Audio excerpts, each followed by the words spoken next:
গত শুক্রবার সকালে ব্রাহ্মণবাড়িয়ার দেবিদ্বার থেকে চান্দিনা রোডের আঞ্চলিক সড়কটির অবনতিমূলক অবস্থার দৃশ্য দেখে সরজমিনে সার্বিক পরিস্থিতি পর্যবেক্ষণ করলেন জাতীয় নাগরিক পার্টি এনসিপি দক্ষিণ অঞ্চলের মুখ্য সংগঠক হাসনাত আব্দুল্লাহ। মূলত প্রশাসনের দৃষ্টি আকর্ষণ করতেই এই উদ্যোগ নিয়েছেন তিনি।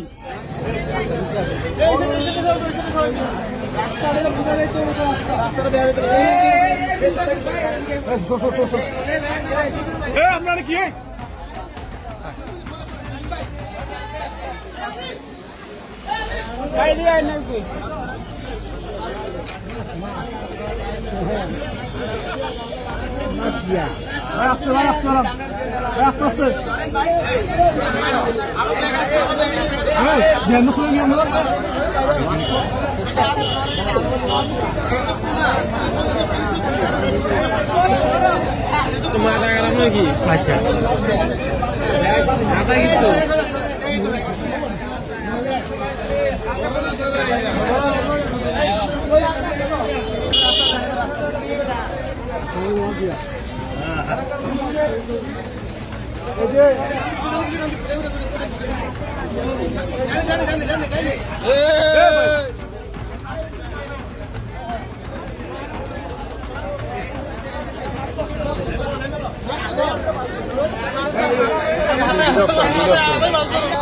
মানুষের আসা যাওয়া হচ্ছে।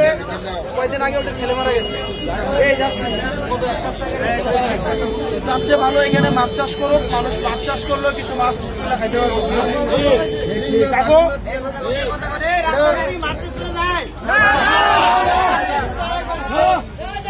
এমন অবস্থা এখানে হচ্ছে রাস্তার মধ্যে মাছ চাষ করতে হবে। এগুলো জিওল মাছ ছেড়ে দিবেন।